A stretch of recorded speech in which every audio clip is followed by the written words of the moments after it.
في الحالة الجوية ببلادنا استمرار الطقس البارد وتساقطات المطرية والثلجية. ففي نشرة اليقظة من المستوى البرتقالي تتوقع المديرية العامة للأرصاد الجوية استمرار زخات مطرية رعدية قوية وهبوب رياح عاصفية محليا قوية وتساقطات ثلجية تستمر إلى يوم غد.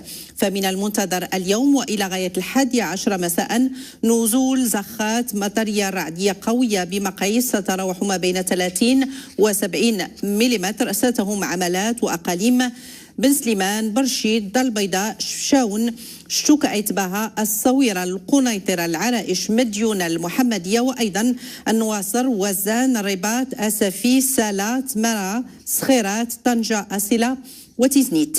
هذه الأمطار الرعدية ستكون مصحوبة محليا بتساقط للبرد. وفي نشرة أخرى من المستوى البرتقالي تتوقع الأرصاد الجوية تساقطات ثلجية ابتداء من علو 1200 متر حتى يوم غد بعملات وأقاليم الحوز، الحسيمة، أزلال، بني ملال، شفشاون، الحاجب، إفران، خنيفرة، ميدلت، ورزازات، تارودانت، حيث سيتراوح سمك الثلوج ما بين 20 و30 سنتيمترا خلال 24 ساعة.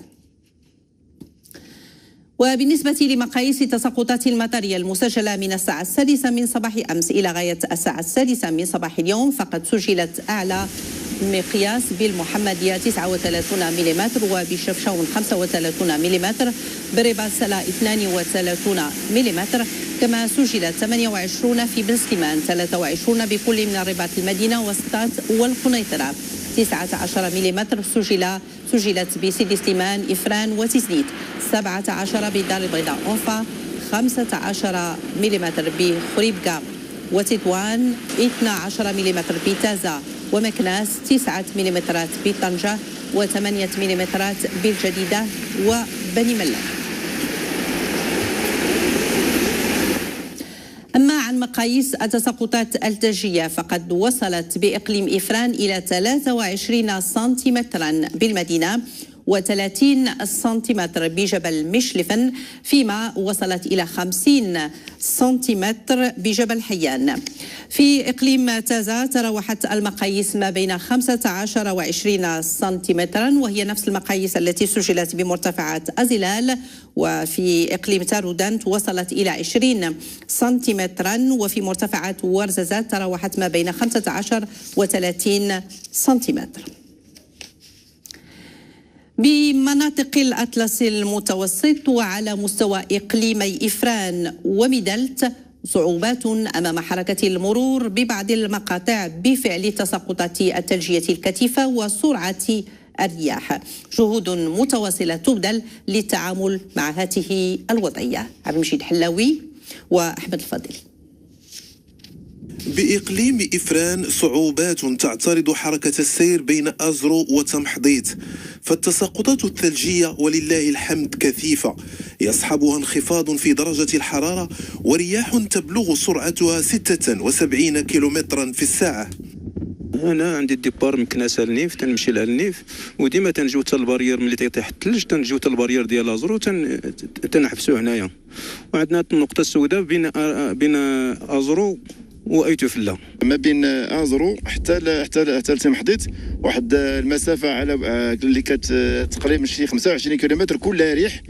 هذا المقطع هذا الطرقي اللي الرؤيه كتنعدم فيه زياده على واخا كتوقف التساقطات كيجي الثلج من جانب الطريق اللي كيشكل عائق على مستعمل الطريق، بهذا كنلجؤوا نقطعوا الطريق. وبإقليم ميدلت نفس الإشكاليات تطرح على مستوى نقطتين: المنعرجات الخطيرة بحجيرت بأيتوفلا والمنعرجات الخطيرة لتيزين الغمت. ديما كنلقاو هذا المشكل هذا، فاش كنجيو هنايا كنلقاو ديما انهم منزلين البارير هذا، فاحنا كنطلبوا من الجهات المسؤوله هذا يكون واحد التدخل على مستوى هذا الطريق هذا باش ما نلقاوش بحال هذه المشاكل هذو. نحاولوا باش نسدوا لي بارير ديالنا باش نبقاو خدامين حتى نقيو الطريق. هذا الشيء كله على السلامه ديال مستعملي الطريق. برمجت الوزاره عده مشاريع اللي وصلت التكلفه ديالها ل 270 مليون درهم على مستوى الطريق الوطنيه، بما فيها المقطع الطرقي الرابط بين تمحضيت وايتوفلا على طول 20 كيلومتر، واللي تحيين ديال الدراسة في المراحل النهائية، وسيتم الشروع في الأشغال قريبا. وكذلك المقطع الطرقي الرابط بين زبزات وتزينة الغمت، واللي تعطات الصفقة ديالو بتكلفة مالية 133 مليون درهم، وسيتم الشروع في الأشغال قريبا. هناك مقترحات أيضا لحل هذه الإشكاليات، من بينها تشجير جنبات بعض المقاطع عكس اتجاه الرياح. العاصفة الثلجية القوية والاستثنائية التي تجتاح أجزاء واسعة من إسبانيا وخصوصا العاصمة مدريد ما زالت مستمرة، وقد أدت أمس إلى وفاة 3 أشخاص. وبدأت الثلوج تتراجع مساء أمس في وسط البلاد وتنتقل إلى شمال شرق البلاد بعد 36 ساعة من الفوضى أدت فيها الرياح المرافقة للعاصفة فيلومينا إلى إغلاق الطرق وتعليق القطارات والرحلات الجوية. وقد طلبت السلطات من السكان لزوم منازلهم.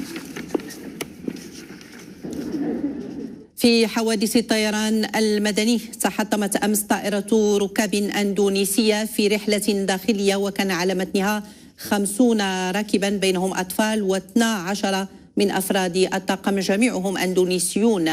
واليوم عثرت فرق الإنقاذ وعناصر البحرية على أشلاء جثث وحطام وقطع ملابس أطفال قبالة سواحل العاصمة جاكرتا. ورصدت إشارة صادرة عن الطائرة أثناء عملية البحث المكثفة في بحر جاوا.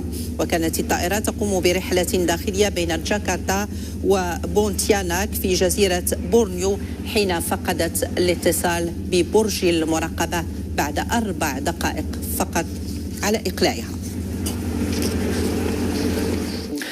عبر العالم تتكثف حملات تلقيح ضد وباء كوفيد-19. ففي المملكة المتحدة تلقت الملكة إليزابيث الثانية وزوجها الأمير فيليب الجرعة الأولى من اللقاح، فيما ينتظر أن يخضع البابا فرانسيس للتلقيح الأسبوع المقبل.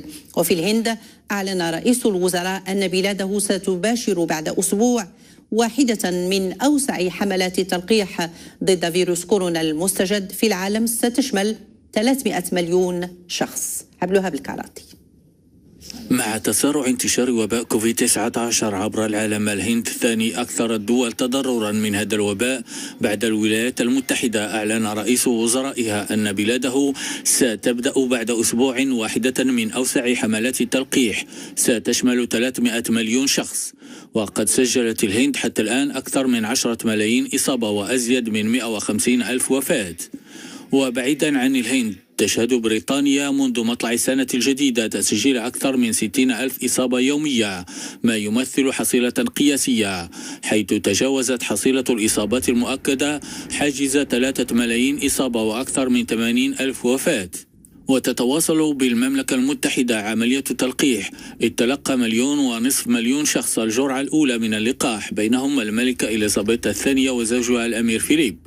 وفي فرنسا تخطى عدد الإصابات اليومية 20 ألف، ما دفع الحكومة إلى تسريع حملة التلقيح التي انطلقت بشكل بطيء.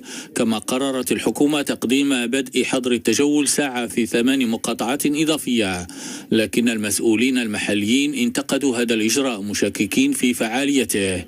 ولدعم الدول النامية جمعت المملكة المتحدة $1 مليار من حلفائها ككندا، ألمانيا واليابان، وهو ما سيسمح بتوزيع 1 مليار جرعة من اللقاحات ستوزع على 92 دولة نامية هذه السنة.